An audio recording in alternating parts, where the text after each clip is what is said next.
오늘 예수님의 말씀은 두 가지 사건을 통해서 시작됩니다.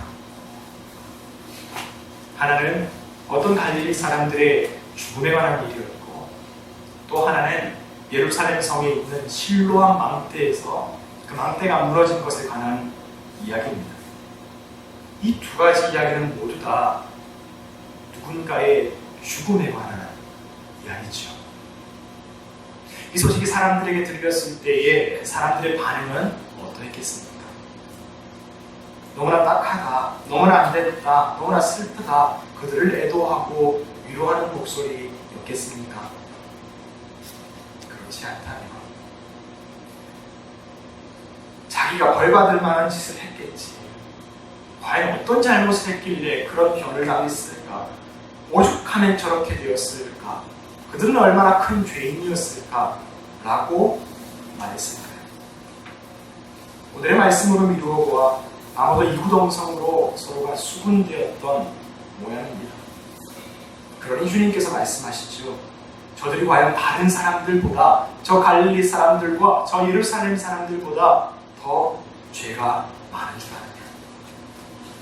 너희들도 누구든지 회개하지 않으면 멸망을 면치 못하리라 말씀하시면서 그들을 박아주시고 보호해주시는 모습을 우리가 보게 됩니다.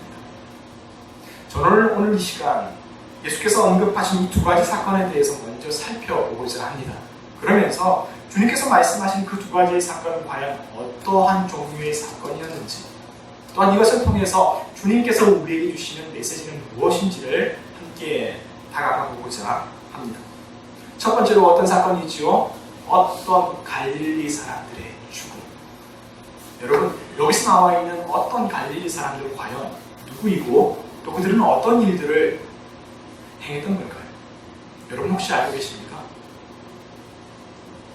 신앙생활 오래 하신 권사님, 집사님 혹시 알고 계십니까?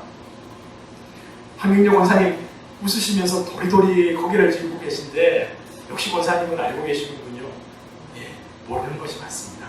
왜냐하면 저도 모르기 때문에 그렇습니다. 성경 그 어디를 살펴보아도 이 사람들에 대한 기록이 나타나 있지 않습니다.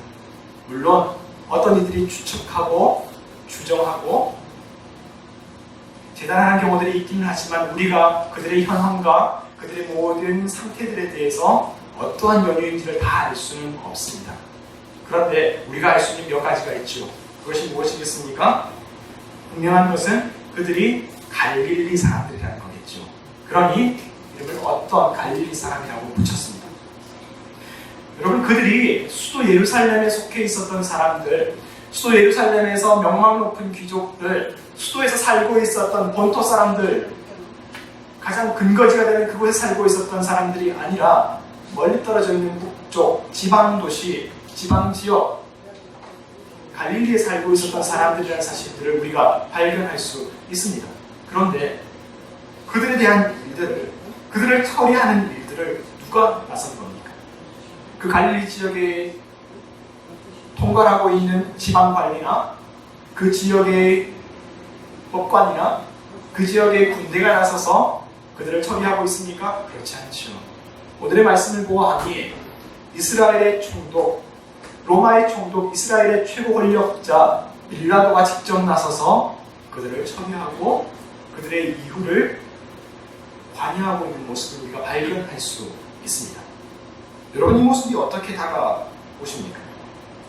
왜 지방에 있었던 어떤 사람들의 이야기를, 어떤 사람들의 범죄이고 어떤 사람들의 갈등을 그 지방에서 처리하지 않고 온 나라의 최고 권력자가 직접 나서서 그들에 대한 후속 조치를 취하고 있는 것입니까?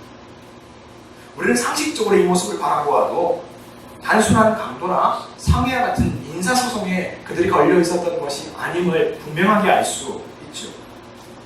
그래서 많은 학자들은 이들을 가리켜서 이스라엘 가운데 일어났었던, 지방에서 일어났었던 혁명 집단이나 독립투사들이 아니었을까 추측하기도 합니다. 물론 명확하게 이들의 성분과 집단을 단정 지을 수는 없죠. 그러나 분명한 것은 그들을 치리하기 위해서 최고 권력자가 움직였다는 사실입니다. 뭐 때문이겠습니까? 바로 그의 통치와 그의 권력과 그가 다스리는 사회 질서의 예민한 부분을 건드렸기 때문에 그렇다는 사실을 분명히 추론할 수 있겠죠. 두 번째 일이 있습니다. 또 하나의 일은 실로암 망대가 무너졌던 일이죠. 여러분, 망대라고 하는 것은 어떠한 성벽이나 도시의 주변 가운데 그 도시의 방비를 위해서 세워진 하수대라고 할 수 있습니다. 이 역할은 무엇입니까? 적의 동태가 어떠한지, 혹시 이 도시를 향해서, 이 성을 향해서 진격하고 있는 적군은 없는지 도시를 지키고 방어하기 위해서 병사들이 올라가서 주변을 탐색하고 모색하는 그런 일종의 도시 방위대라고 말할 수 있습니다. 그런데 오늘의 말씀을 보아하니 이 망대가 무너졌다고 합니다. 어쩌면 우리 생각에 그냥 작고 사소한 일이 일어나는 것 아닌가, 그냥 작은 사고 하나 일어나는 것 아닌가 얘기할 수 있지만 한편으로는 상당히 의미심장하고 상징적인 이야기라고 할 수 있습니다. 수도를 방위하고 있는 그 방어대의 한 축이 무너진 것입니다. 수도를 지켜야 될 그 방비막이 무너져 있고 그것으로 인해서 수많은 사람들이 죽게 된 너무나도 의미심장한 사건이라는 것이죠. 여러분, 그 결과가 무엇입니까? 아마도 그곳에 올라갔었던 많은 군인들과 그곳에 있었던 평범한 주민들이 18명이라고 하는 그 사람들이 망대가 무너져서 죽게 되었음을 성경은 우리 가운데 보여주고 있습니다. 그렇다면 여러분, 이 두 가지의 사건, 어떤 갈릴리 사람들이 죽임을 당한 것과 또한 실로암 망대가 무너진 이 두 번째의 사건, 이 두 가지는 무엇을 우리 가운데 보여주는 것이겠습니까? 하나는 권력자와 권력에 관한 이야기입니다. 또 하나는 도시와 백성들을 지키는 일입니다. 하나는 권력자와 권력을 지키는 일이고 또 하나는 백성과 성을 지키는 일입니다. 이스라엘 권력자는 자신의 권력과 자신의 통치를 지키는 일에서는 너무나도 적극적이고 치밀하고 촘촘한 모습을 보여줍니다. 지방까지 나서서 그 일을 치리할 정도로. 하지만 그가 마땅히 감당해야 될 본연의 직무, 주민들을 지켜내고 사람들의 안전과 그들의 생활을 보호해야 될 일에는 구멍이 송송 뚫려 있었다는 것을 성경은 오늘 우리 가운데 보여주고 있는 것입니다. 단순한 죽음의 사건이 아니라 너무나도 극명하게 대비되는 전혀 다른 두 가지 죽음. 그리고 그 결과는 무엇입니까? 지도자의 회개고 지도자의 무릎 꿇음이고 나라의 변화였습니까? 그렇지 않습니다. 힘없는 주민들과 약자들의 희생이었습니다. 주님께서 오늘 이 말씀을 하고 계십니다. 여러분, 성경은 창세기로부터 지금까지 수많은 지면을 할애하여서 반복적으로 하나님을 떠난 세상 가운데 어떠한 불의함과 또 어떠한 안쓰러움이 공존하는지를 보여주고 계십니다. 예수께서 목격하신 이스라엘의 현장은 나라를 다스리는 자가 자기 권력 가운데 혈안이 되어 있을 때에 어떠한 아픔과 어떠한 힘없는 자의 상처와 눈물이 있는지를 구체적으로 보여주고 있습니다. 그런데 결코 그것만이 끝이 아닙니다. 단순히 한 권력자와 그 권력자와 함께 있는 자들의 농단뿐만이 아니라 그 현장 가운데 함께하고 있는 제3의 가해자가 있음을 예수께서는 오늘 분명히 끄집어내고 계시죠. 바로 예수께도 들려왔던 그 수근수근거리고 있었던 소리 아니겠습니까? 비통에 빠진 희생자들과 그 아픔의 현신들을 향해서 어떤 사람들은 말을 합니다. 자기 죄 때문에 벌을 받는 거지. 벌 받을만 했겠지. 자기가 평소에 잘했어봐 나라님이 그렇게 대했을까? 여러분, 시대가 바뀌고 나라가 바뀌고 어느 나라와 민족과 문화를 갔어도 이런 방식의 의식사고들은 항상 존재해 왔습니다. 누군가가 태풍으로 고통을 당하고 있을 때에 어떤 이들은 그들을 위로하기보다 그들이 동성애 때문에 그들이 가지고 있었고 범했었던 죄 때문에 그 결과로 심판을 받았다고 말했었던 못된 사람들이 있었습니다. 또한 누군가가 교통사고를 당하면 위로하고 도움이 될 수 있는 것은 없을까를 고민하고 기도를 해야 하건만 혹시 지난주에 교회에 빠지지 않았어? 혹시 요즘에 헌금생활 잘 안 하지 않았어? 모든 인생이 가지고 있는 약점들과 연약함과 이런 부분들이 있죠. 그것이 어떤 얘기는 도덕적인 결함일 수도 있겠고, 어떤 얘기는 그것이 종교적인 연약함일 수도 있겠는데, 그 연약함 때문에 그에 대한 심판을 받은 게 아닌가 말하면서 가슴 아픈 이의 마음을 후벼파는 경우도 더러 있습니다. 여러분, 그런데 이러한 말들과 이러한 생각들을 하고 있는 사람들이 과연 머리에 뿔 달리는 마귀와 같은 모습을 하고 있을까요? 그들의 몸에는 가시가 나 있고, 그들의 눈에는 6가지의 눈빛이 있고, 그들의 나와 있는 상상할 수도 없는 괴물과 마귀의 형상을 타고 있는 걸까요? 우리의 가슴을 찢어지게 만드는 슬픈 단어가 하나 있지요. 환향력. 본래 이름 환향력. 우리 민족의 정쟁의 역사 속에서 수많은 여성들이 포로로 잡혀갔었고, 가족을 잃고 고향을 떠나서 이방 땅 가운데서 온갖 수탈과 아픔과 심지어는 그들의 몸과 영혼이 난도질 당하는 경험들을 하였습니다. 하지만 시간이 지나고 역사가 바뀌어서 그들이 다시금 고향으로 돌아오게 될 수 있는 때가 왔지요. 그래서 그들이 고향으로 되돌아온 여인들, 환향여라는 이름을 가지며 다시금 그들의 가정 가운데 돌아올 수 있는 시기를 경험했습니다. 그때 그들의 마음 가운데는 희망이 있었고, 기쁨이 있었고, 소망이 있었을 겁니다. 내가 드디어 가족의 품에 돌아가는구나. 내가 이제 아픔의 시간이 끝났구나. 나의 인생을 사로잡아서 모든 고통이 이제는 끝날 수 있겠구나 기대하면서 가족을 만났었고 고향으로 돌아왔지요. 그런데 그들을 맞이하여 있었던 사람들의 목소리는 어떠하였습니까? 따뜻하고 행복했습니까? 냉담했지 않습니다. 왜 살아서 돌아오느냐? 왜 살아서 돌아오느냐? 정조를 지키고 지조를 지키고 절개를 지켰어야지 왜 살아서 돌아와서 가족과 고향과 지역의 명예에 금이 가게 합니다. 역사의 피해자를 물란한 가해자로 둔갑시키면서 새로운 아픔과 상처를 만들어냈던 것이 우리나라의 뼈아프고 가슴 아픈 슬픔의 역사 아니겠습니까? 어제 그뿐이겠습니까? 위안부 할머니에 대한 음해와 냉소가 있었죠. 나는 그런 경험을 하지 않아서 안도하고, 나는 그런 경험을 하지 않아서 무관심하고, 나는 그런 경험을 하지 않아서 타인에게 냉소적이고.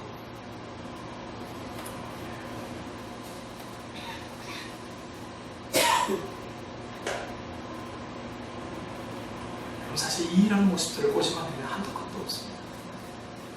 저는 광화문 한복판에서 누군가는 가슴 아픈 눈물을 흘리면서 금식할 때에 그 앞에서 피자를 먹으면서 조롱하던 이들의 모습을 지금도 잊을 수가 없습니다. 한 여고생이 또래들에게 왕따를 당하고 심지어는 성폭행을 당했는데도 그 모습을 보면서 선생님들과 어른들이 네가 혹시 뭔가 비밀을 주는 것은 아니야?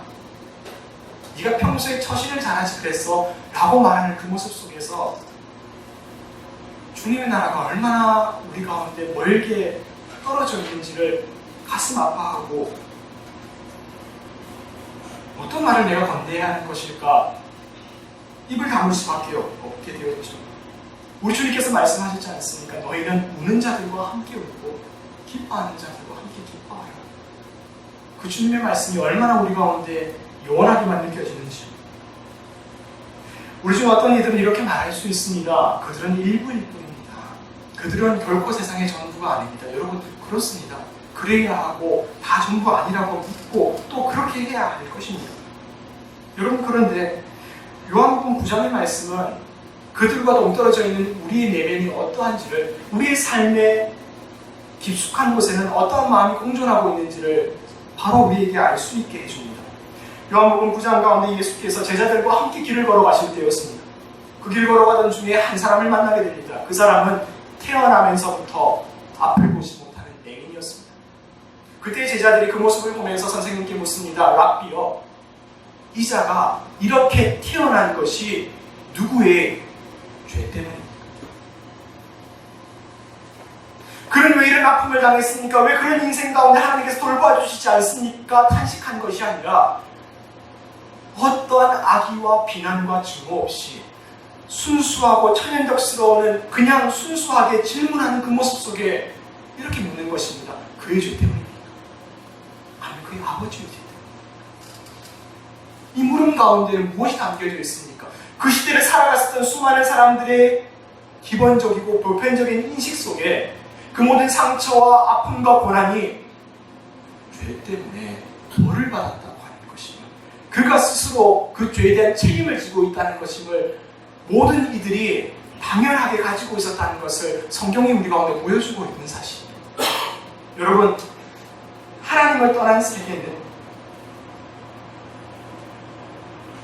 그 세계에 일그러진 의식사고와 편견은 누가 특별히 악한 사람이어서 누가 특별히 증오를 품고 사람들을 미워하여서가 아니라 그 세계의 기반과 토대와 근본이 가지고 있는 왜곡된 의식사고가 그 세계 위에서 걸어가고 있는 인생들의 마음을 분란하고 분란시키고 조장하고 현혹되게 만들고 어지럽히게 만드는 사실들을 우리가 부인할 수 없습니다. 그래서 많은 이들이 이들을 가리켜서 표현하지 않습니까? 악의 평범성, 평범한 탈을 쓰고 있는 악의 순결하고 무의식적인 정죄와 비난, 그것이 하나님을 떠난 세계에 깊숙한 곳에 자리 잡고 있는 현실이라고 하는 것을 우리 주님은 알고 계셨습니다. 그래서 말씀하시지요. 그들이 다른 모든 이들보다 더 죄가 있다 생각하지 말아라. 너희는 깨끗하고 저들은 깨끗하지 못하여서 그 심판을 받는 것이라고 생각하지 말아라. 이것이 주님의 말씀입니다. 하나님께서 보셨던 세상은 한 개인에 대한 증오와 한 개인에 대한 심판이 아니라 하나님을 떠난 세계가 이 세계를 살아가고 있는 모든 이들에게, 심지어 선량한 이들에게까지 냉소적이고 불의하고 타인에 대해서 무관심하고 자기중심적이며 어그러진 사고와 삶의 그 죄의 영향력을 받으며 살아가고 있음을 우리 하나님은 알고 계셨습니다. 마음으로는 선을 원하는데 우리의 육신과 이 세계가 구비구비져 있어서 그 올곧음이 이 세계의 구비구비, 그 굽어진 모습에 함께 끌려가고 있는 것이었죠. 그래서 모든 선지자들이 하나님의 나라를 선포할 때에 그 하나님의 나라는 소중한 것이고 그 하나님의 나라는 행복과 기쁨과 평화와 공의가 넘치는 세상이지만 항상 이 말씀을 하십니다. 회개하라. 천국이 가까이 왔느니라. 회개하라. 회개하지 않으면 이 세계를 향한 하나님의 심판과 이 세계 전체를 향한 하나님의 가슴 아프고 무서운 심판의 공격을 피할 수 없음을 예언자들과 선지자들이 선포했습니다. 창세기로부터 시작된 모든 구약의 말씀들은 그 심판의 징표들을 우리 가운데 보여줍니다. 노아의 홍수가 어땠습니까? 이스라엘이 출애굽할 때에 새로운 나라, 희망의 나라로 출발할 때 10가지의 재앙을 경험했을 때 그 아픔이 무엇이었습니까? 이스라엘이 그 왕국을 세운 이후에 타락하여서 하나님을 떠나 우상 숭배하였을 때에 하나님께서 강대국 아수와 바벨론을 일으키셔서 그들을 멸하시고 포로잡게 하시고 그 고통의 세월을 살게 하셨지 않습니까? 그 모습 속에서 하나님의 진노가 얼마나 무섭고 위험하고 고통스러운 것인지를, 그 심판의 증표들을, 그 부분의 흔적들을 이스라엘 사람들이 알고 있었지 않습니까? 우리 주님께서는 두 마음이 함께 있는 것입니다. 하나님의 시선을 보는 그 마음과, 그러나 하나님께서 사랑하시는 이 세상과 이 한 사람 한 사람이 어찌 그 심판의 물결 속에 다 죽임을 당하고 고난을 당하고 심판을 당해야 할 것인가? 하나님, 이 모든 인생들을 어떻게 보내시겠습니까? 하는 그 두 가지의 마음이 함께 우리 주님의 마음 가운데 있었던 것입니다.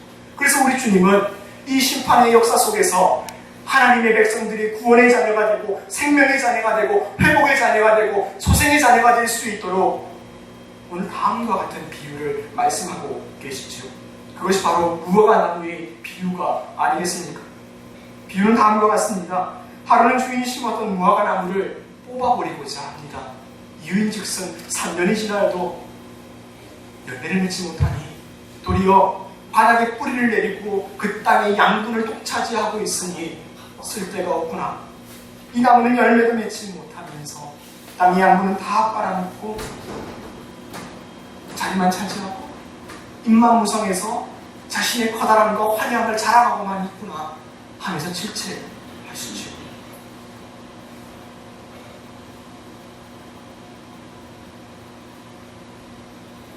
이기적이라고 하는 겁니다.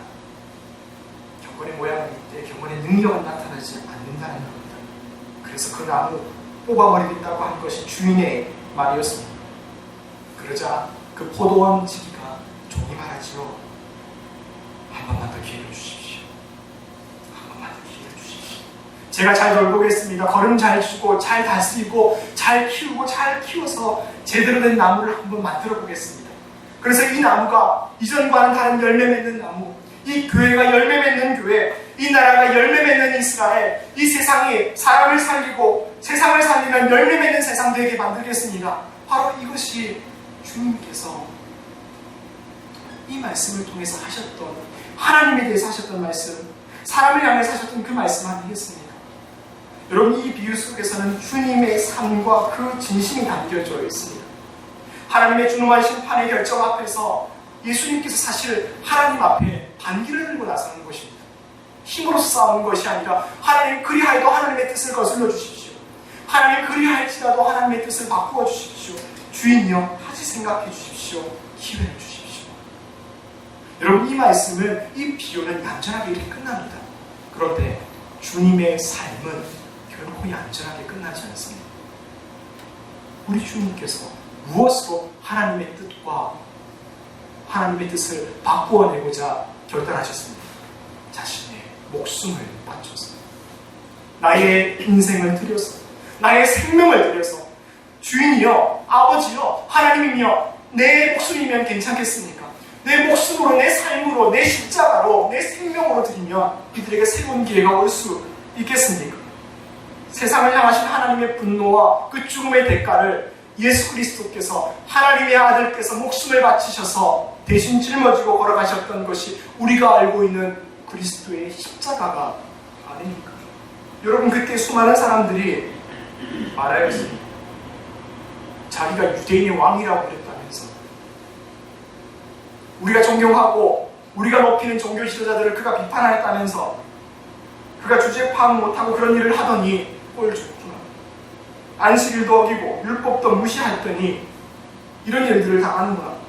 내가 정말 하나님의 아들이라면 스스로 저 십자가에서 내려와 보라. 하나님의 아들이요, 유대인의 왕이요, 만순광하소서. 많은 이들이 조롱하고 그 몸에 창을 꽂고 수많은 사람들이 음해하고 모욕할 때에 제자들은 어디에 있었습니까?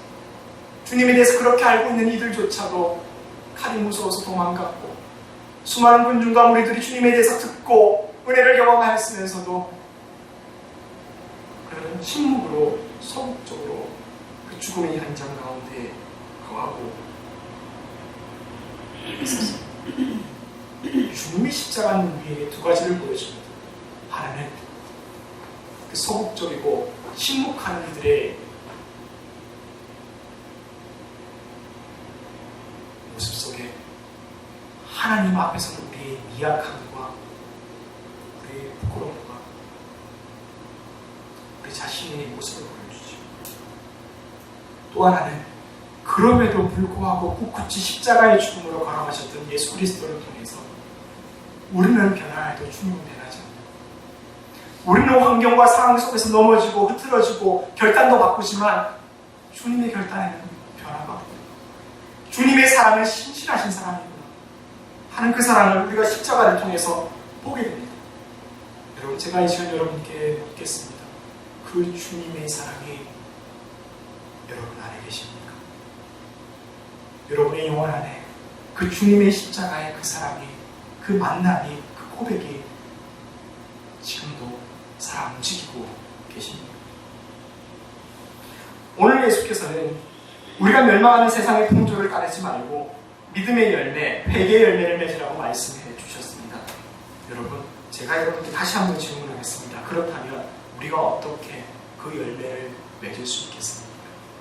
우리가 어떻게 회개의 열매를 맺고 우리 안에 어떻게 믿음의 싹이 틔워지고 줄기가 피어나며 그것이 우리의 삶의 열매로 맺혀질 수 있겠습니까?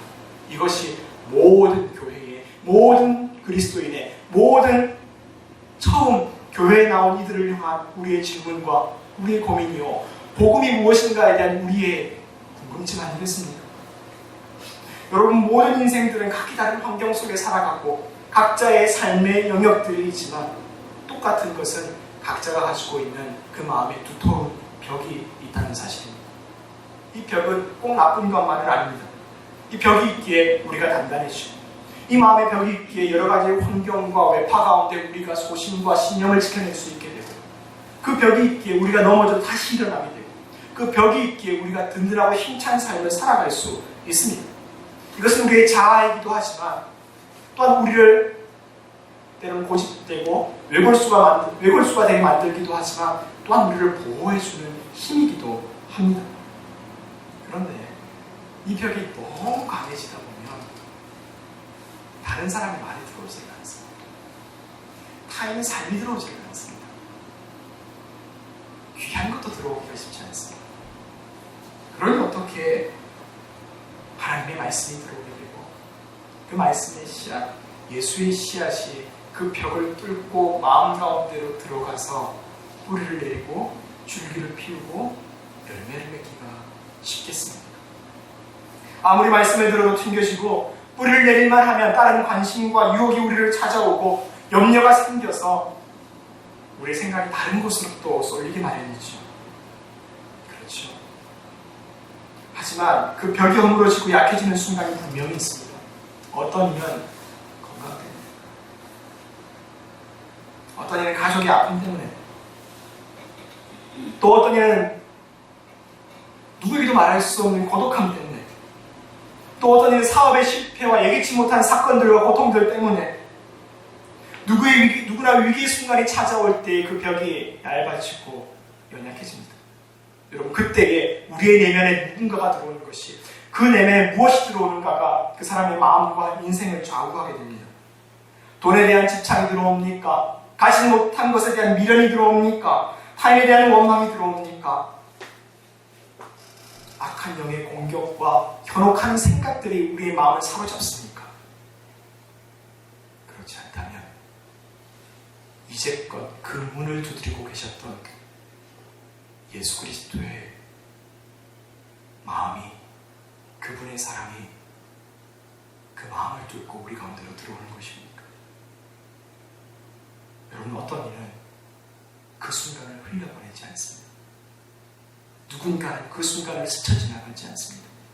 내게 문 두드리고 계시는 주님, 나를 붙잡으시는 주님, 내가 반응할 때나 반응하지 못할 때나 나를 살피셨던 주님, 그 주님의 부르심과 그 문 두드리시는 그 순간 가운데 응답합니다.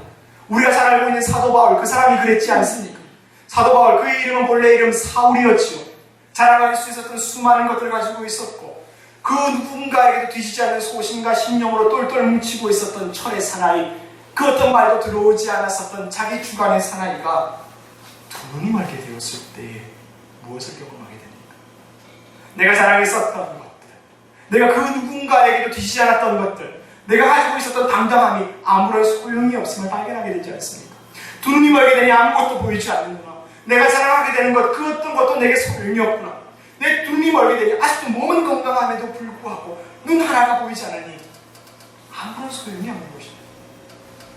그때 아무것도 보이지 않는 그 순간에 그가 이제야 드디어 보게 됩니다. 무엇을 보게 됩니까? 자기 자신의 민낯을 보게 됩니다. 내가 사랑했던 것이 이것밖에 안 되었습니다.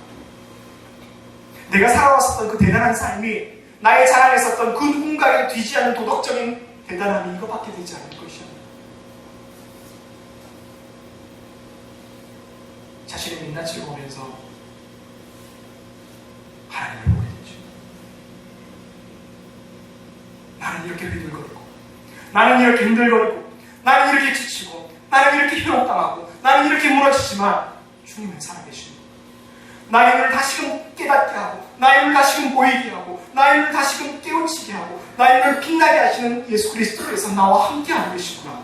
그때 비로소 사울이 바울로 되고, 사울이 거듭나게 되고 사울이 새 사람이 되고 사울이 그의 인생을 통해서 새로운 열매를 맺게 되는 것 아니겠습니까? 그의 인생의 그 순간을 통해서 천국의 기쁨이 맞이하게 되는 것입니다. 여러분, 하나님께서는 우리에게 어떠한 방식으로 찾아오게 될지 그 누구도 다 알 수가 없습니다. 누군가는 우리에게 하나님을 만나게 되는 경험을 잘 일러달라고 얘기하지만 그때와 장소가 어떠한지 어떠한 모습인지를 다 알 수는 없습니다. 그러나 여러분, 분명한 것은 그 때가 있습니다. 우리의 마음을 건드시는 하나님의 다스림이 경험되는 그 순간, 나의 마음을 자꾸 헤집으시면서 들어오시려는 그 순간, 나의 마음을 위로와 격려와 소망과 또한 어떤 사람들의 만남과 여러 가지 보이지 않는 일상 속에서 우리의 마음을 건드리시는 그 순간이 있지 않겠습니까? 여러분, 중요한 것은 이 순간을 가을 바람처럼 그냥 스쳐 지나가지 않기를 소망합니다. 이 순간이 내게 다가왔을 때 하나님 내게 무엇을 말씀하시는가? 하나님 내게 어떻게 문을 두드리고 계신가? 하나님 나의 삶을 통해서 지금까지 얼마나 나를 붙잡고 계셨고 나를 지키셨고 지금도 나와 함께 얼마나 영원한 나라로, 생명의 나라로, 구원의 나라로 인도하고 계시는가를 붙잡고 끌어안는 저와 여러분 되기를 축복합니다. 그때에 믿음이 생겨나게 됩니다. 그때에 소망이 있습니다. 그때에 이전과 전혀 다른 거듭난 인생이 출발하게 됩니다. 여러분, 잘 알려진 물리학자 뉴턴은 그에게 찾아오는 작은 사과 하나의 그 순간을 그냥 놓치지 않았습니다. 여러분, 어찌 떨어지는 사과가 그때 한 번뿐이겠습니까? 세상에 얼마나 많은 사과가 지금도 떨어지고 있고 모든 세계의 역사 속에 수많은 사과들이 지금도 각기 다른 곳에서 떨어지고 있습니다. 그러나 한 사람 뉴턴은 자기의 눈앞에 떨어지고 있는 그 사과 하나를 그냥 스쳐 지나보내지 않았습니다. 그가 가지고 있었던 모든 과학적 지식과 그의 삶과 그의 연구와 그의 모든 생각들이 그 한 점에서 만나 폭발하게 되었을 때에 그의 인생이 한 단계 도약하게 되는 성찰의 순간을 맞이하게 되었죠. 여러분, 믿음을 시작하는 순간이 바로 이와 같습니다. 하나님께서 우리의 마음을 만지는 그 순간, 어쩌면 예배를 통하여, 어쩌면 친구를 만나고 가족을 만나는 그 순간을 통하여, 어쩌면 맨날 똑같았던 출근길을 통하여 각자의 삶 속에서 하나님 나를 사랑하고 계십니다. 하나님 나를 끝까지 지키고 계십니다. 하나님의 따뜻함이 여기 살아있구나. 다가오는 그 순간에 분명히 있을 것입니다. 그 순간을 놓치지 말고 그 순간을 집중하고 그 순간 앞에 나를 돌아보고 주님의 크심을 돌아볼 수 있는 그런 특별한 순간이 저와 여러분의 삶 가운데 가득하기를 축복합니다. 수많은 사람들이 그런 얘기를 했습니다. 종교에 귀의한다. 저는 이 표현을 별로 좋아하지 않습니다. 하나도 와닿지 않고 한 번도 써본 적도 없습니다.